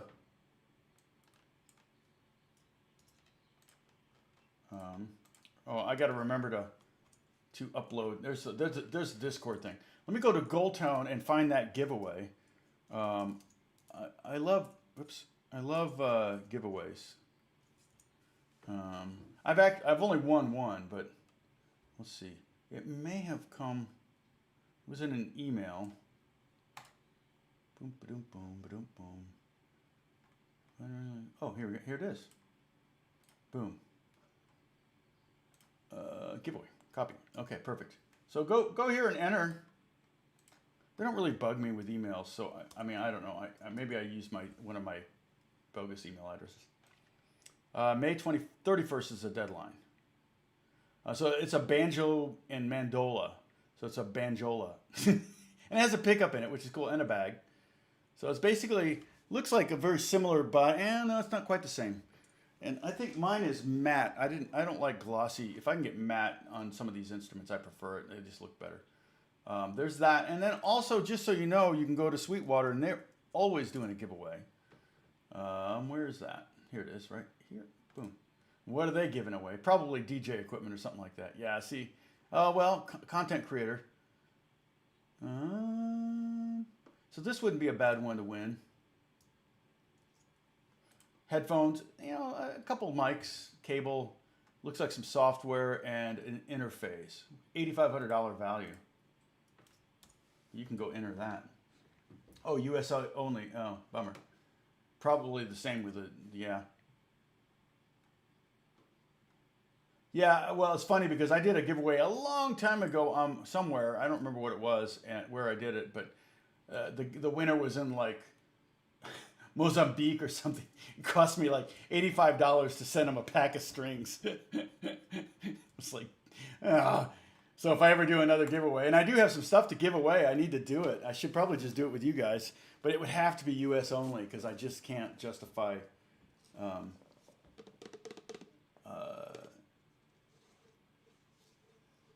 Yeah, the only one I won was and I used to have, when I had my old worship leader website on AOLhometown.com or whatever it was, AOL.hometown.com, I would update with all the latest giveaways. And I actually would enter them, and I won a $250 gift certificate at, I told you this, at Carver Guitars. And there was a place in LA that I could go to. But I didn't want to put, the guitars were like $1,000 or more, and I didn't want one of their guitars, and I didn't want to spend money. So I just took the $250 and got a bunch of mic stands and guitar stands. So that's all that's all I've won. So let's see. Any ads or any questions that I haven't seen? Yeah, I get to write. Well, Bruce, if you think you want to make a living at it, certainly you're building me a guitar. I would say that everything you spend on that endeavor, including the equipment that you use, it all write offable, because ultimately your goal is possibly to make money at it. And I think as long as you're not necessarily even showing a profit, but as long as you're making money within the first 3 to 7 years, that's a worthy endeavor. So, and then you have to pay tax on it, but that's what I do. So, but you're right, I do get to write off everything, like a lot of things. But surprisingly, I don't have as many write-offs as I'd like to, because so much of my monthly budget spent on mortgage and car stuff and taxes and all that, so I end up paying even more taxes just because I'm not gutsy enough to spend my entire budget on guitar gear, because I don't really need it. Let's see. FYI, sometimes New York City is excluded from giveaways. I don't know why. Maybe because they figure we live here and we can afford it. Well, or sometimes, I don't know. That's weird. Maybe New York City has a law where the person that gives it away has to pay the tax on it. I don't know. So, because I know New York City taxes can be pretty high. I also saw a story where they said that potentially 80% of the restaurants in New York will not reopen, which would be crazy if that's true. Yeah, that's a bummer. See, and if I do a giveaway, it's going to have to be U.S. I think I actually sent strings to someone in Canada, and I had to fill out forms and pay extra and all this. It was like ridiculous. It's like, just want to mail it to. So, but Gary, you're in the U.S. You're in Wisconsin. I know that because I'm going to fly you to California. Okay, so I got to tell you a story. Stop me if I've already said this story. I don't remember. Yeah, 8.8%. Well, you're getting off easy. We have, 10.25 here in L.A. My son was like, I'm just going to go I'm going to buy a car up in, he said, Oregon, where they don't have sales tax. And I go, well, yeah, but you still have to pay sales tax when you bring the car to California. You don't get away from that. Story time, Diane. Okay, so we had a good friend we kind of lost touch with. I think I'm still Facebook friends with her, but I think she moved out of town. And she ended up, she was a friend of ours in Pasadena, and she ended up as Carol Burnett's personal assistant. She did that for probably 10 years or more. What are you doing, Peter? What are you doing, Peter? You're crazy. That's insane. So everybody's got to send Peter some money now. You hear that? You're a maniac, Peter. Thank you so much. Yeah, I know, Dennis. It's called a VAT tax, right? Yep. And they don't have it in the. They don't put it in like, you don't, like here, at least when you get a receipt, it says the tax on it, which I love, because it's like, I want to know what the government's getting out of this. But I think on yours, it doesn't say. So anyway, God bless you guys. Thank you. Thank you, Peter. So this friend of ours, she ended up as Carol Burnett's personal assistant. And Carol was living in this gated community in Century City. And she had this really, really nice house. It was freestanding. It wasn't like, it was a kind of a weird, it was weird because it was like really beautiful community. Obviously, she had plenty of money. But she had,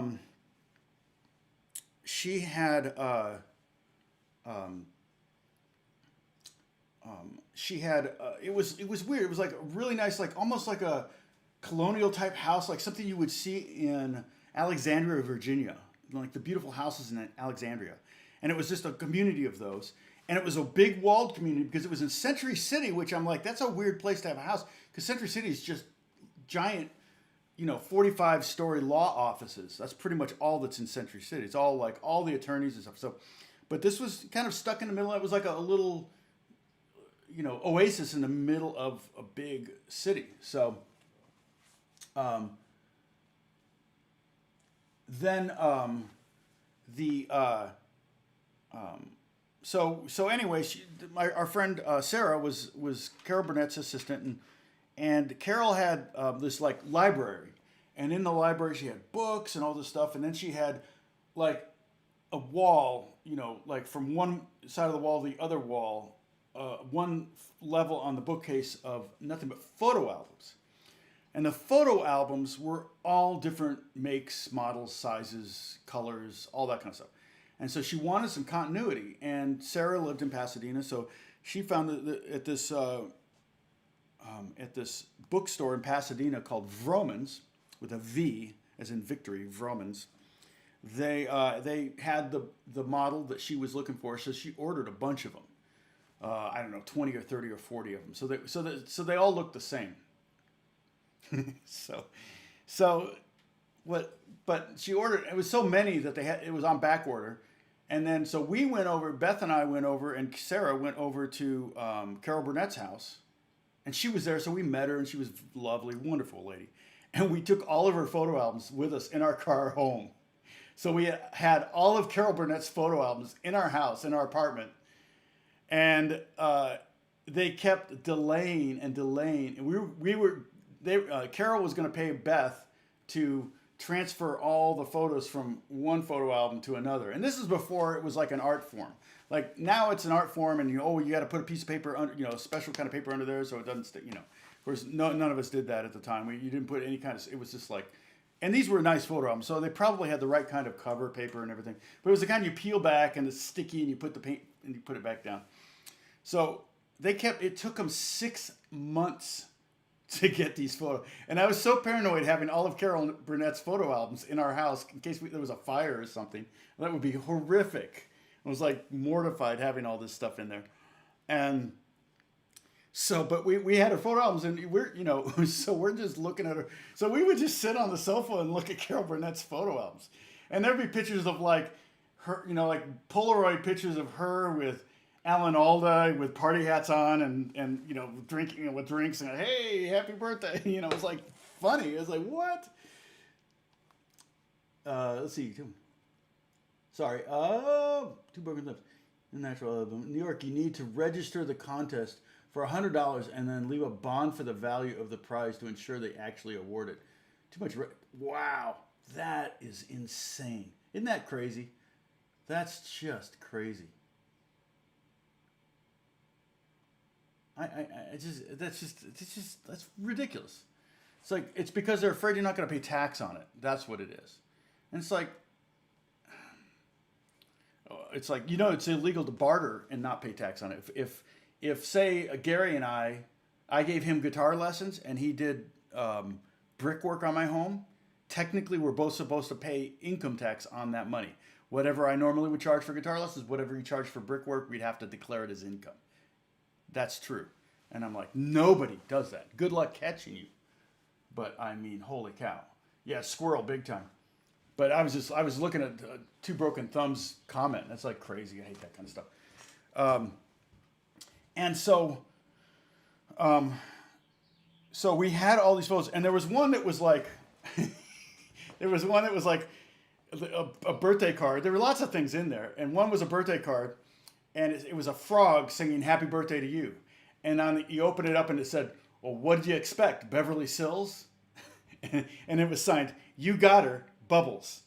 And I went, "Wait, this is a card from Beverly Sills?" she saw because they were friends, and her friends called her Bubbles, I guess. So it's like, holy cow! So we had all these photos and all this stuff from Carol Burnett. And what's funny is we didn't have any money. I mean, Beth got paid a little bit to do it. It wasn't a lot. And we did it together. It was something we did together at night, maybe watching TV or whatever. But yeah, nobody declares it. Yeah. Peter, that's true. And I declare all this money, by the way. Peter, like I'll be paying tax on that, just so you know, because Google 1099s me, which is totally fine. I always declare every penny I make anyway. So I probably have $20,000 a year I get that nobody 1099s me for some reason. And I still declare it because it went through the banking system. I declare it. And what else am I going to do? Yeah, I know, right? Seamus. So we had all these, these photo albums, all that stuff. Well, like I said, we didn't have any, we were broke. So we needed photo albums too. And there was nothing wrong with these photo albums. So we kept them. And so all of our photo albums, like we had all these old photo albums. I still have some of them.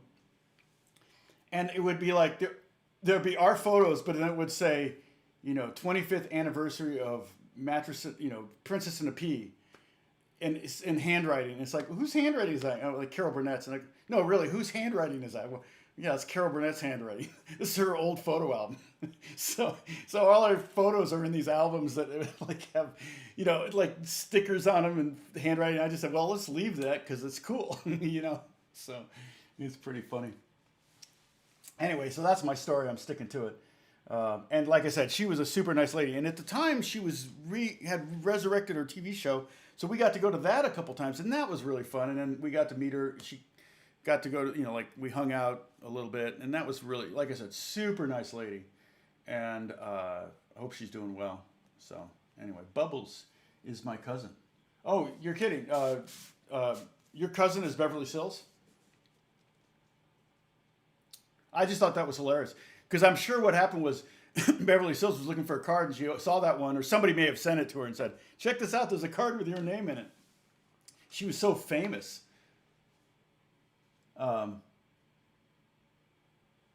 Yeah, you're right, Peter. I think about that all the time. The dirtiest thing you can have is cash in your wallet. It's awful. I think cash machines do kind of clean it though, right? Doesn't it have some facility? Oh, Anne Murray is Anne Murray's, I think You Needed Me is still one of the most played songs in history. You Needed Me, I think is, let me look it up.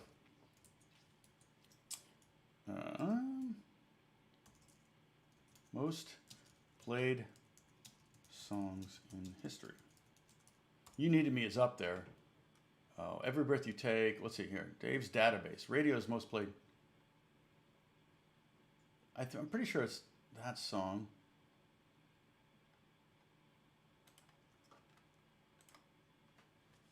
Uh, 11 million. Every breath you take, you've lost that loving feeling. Okay, so it's changed. Wow, it's really changed. Where's Anne Murray? Let me find Anne Murray. I got to do a search. Not found. Oh, weird. All right. Well, I was wrong. Unless this list is not right. But I thought Anne Murray was the top. It says Every Breath You Take has 11 million radio plays. And is that US maybe? I don't know if that's you. That's actually a lot of plays though. It's interesting because I had a song that I did with Justin Bieber and Cody Simpson. Hold on a second, let me get back here. And no, I think it was Yellow Raincoat. It was just a song that Justin and I wrote.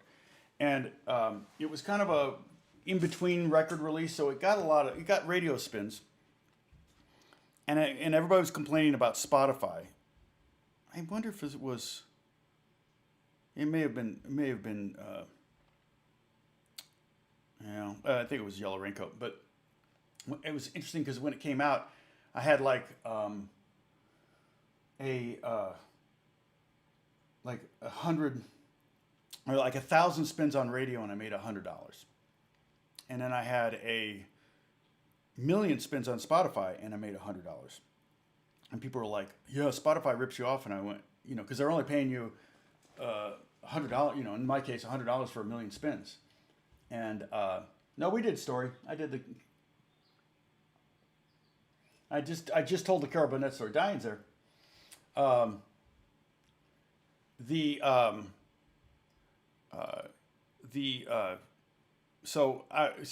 the thing is, with radio, you're getting paid per spin on the radio. You're not getting paid per listener.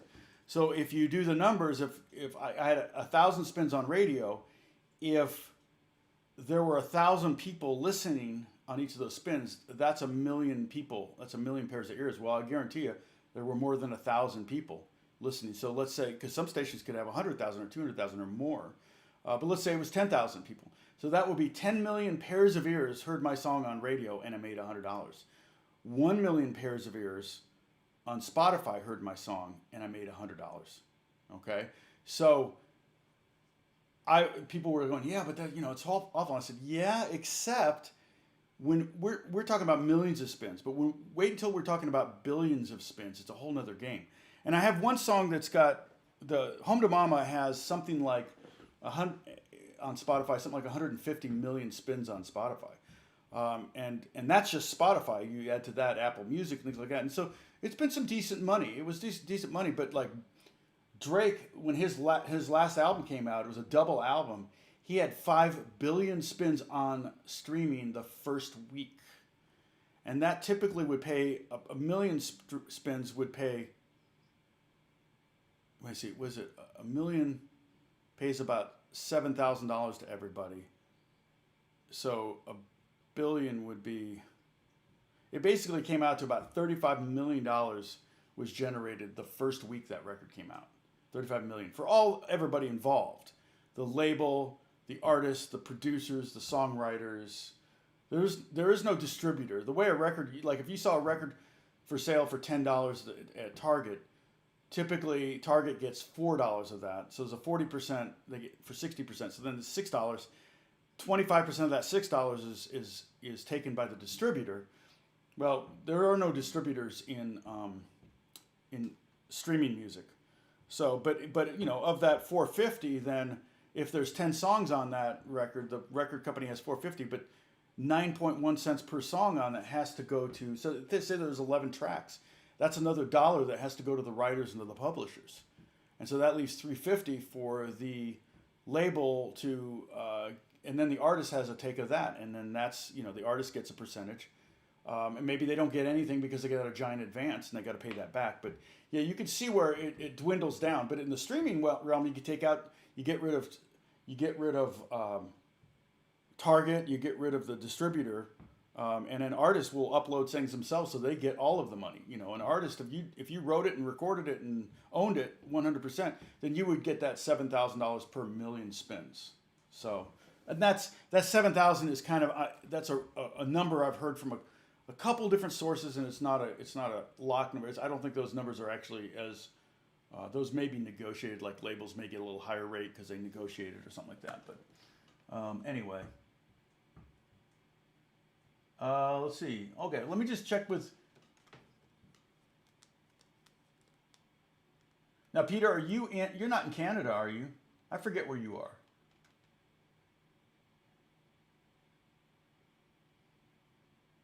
Well, that's really cool, Jim, that you're related to Anne Murray. And I didn't. So are you saying that Anne Murray and Beverly Sills are related, or is that two different marriage? And it's right that Beverly Sills is her friends call her Bubbles, right? I mean, I knew that anyway, I think, but. Nova Scotia looks amazing. Yeah, I would love to go up. In fact, I was just telling Beth, I want to, we're waiting to see where Emma ends up working, but if she ends up working somewhere on the East Coast or something, probably in the Midwest, I want to maybe take a trip to Quebec City or Montreal, whatever the one is the most European. I think Quebec City is probably more European than Montreal. I would love to go there just to feel like, you don't have to go too far and you can feel like you're in a foreign country, which is great. That's one of the things I love traveling to. Like England was great, but you don't have that disconnected, I don't understand anything bit. Like when we were in Rome, I accidentally bought goat's milk instead of regular milk for the cereal in the morning. And when I had my cereal that morning, I was like, what the heck? What's wrong with their milk? Yes, I think Quebec City is probably the one I would want to go to there. And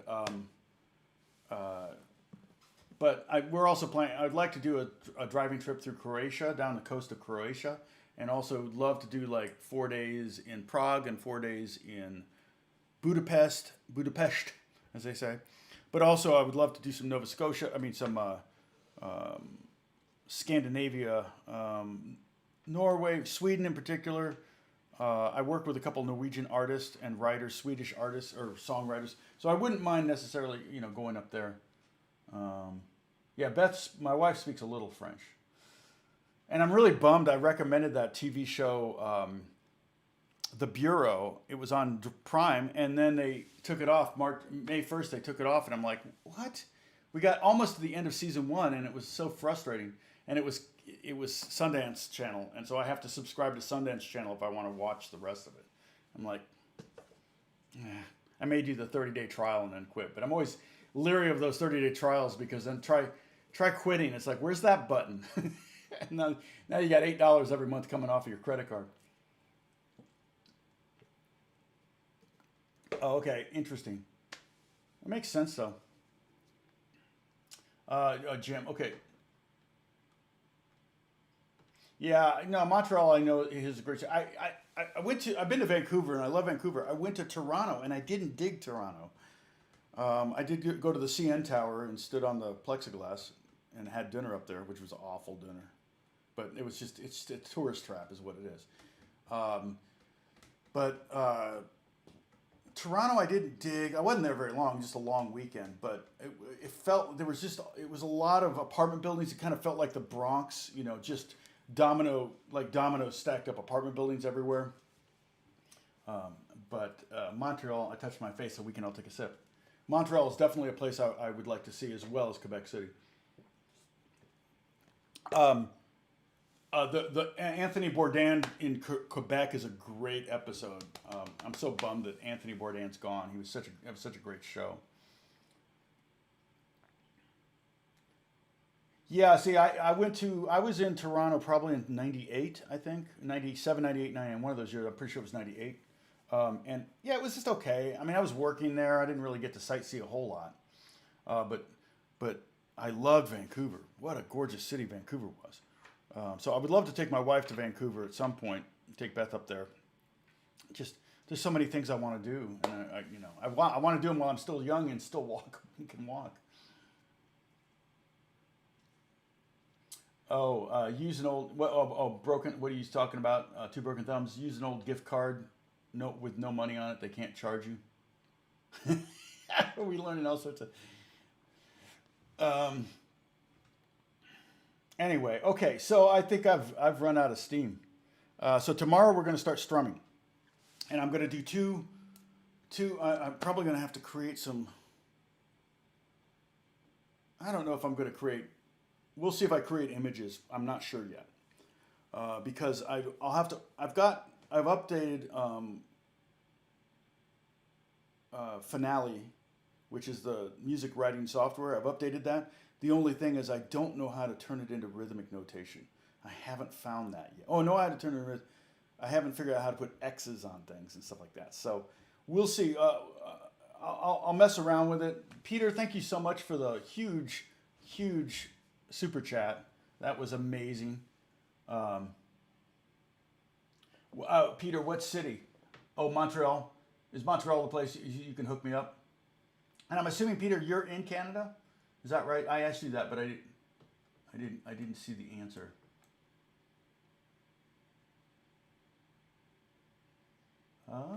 Oh no, you're in Vermont. Oh, that's right. I knew that. Stowe is. Oh, I know Stowe is. Stowe is a ski resort. I know because Stowe is a ski resort, and it's referenced in Cheers quite a bit.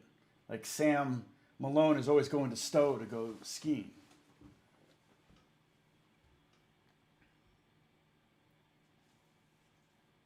Ski capital of it. Yep. Yeah. People. Yeah. So I have my brother-in-law, ex-brother-in-law, Lou Barkovitz, is a detective in Boston. He's a police detective, and he goes skiing up in, I think it's Stowe, or I know he goes to Vermont to go skiing. So anyway, well, listen, everybody, thank you so much. So I'm gonna. Oh, I've got. So these, see, scene 5. I'll upload these two over here, these two diagrams up to, right now, I'll go do that right now to the Discord homework server. Let me give you the link to the Discord again, because there may be someone here that just jumped in, jumped on board. And so you will see a lot of the people here that you see on the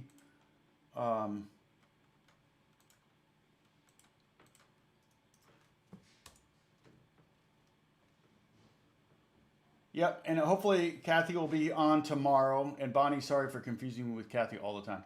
But hopefully Kathy will be on tomorrow and I can tell my Michigan story. It's a long one, but you seem to like my stories, and I'll try to make it funny. It's kind of funny. So, okay. Thanks so much. I'll talk to you guys later. Bye-bye.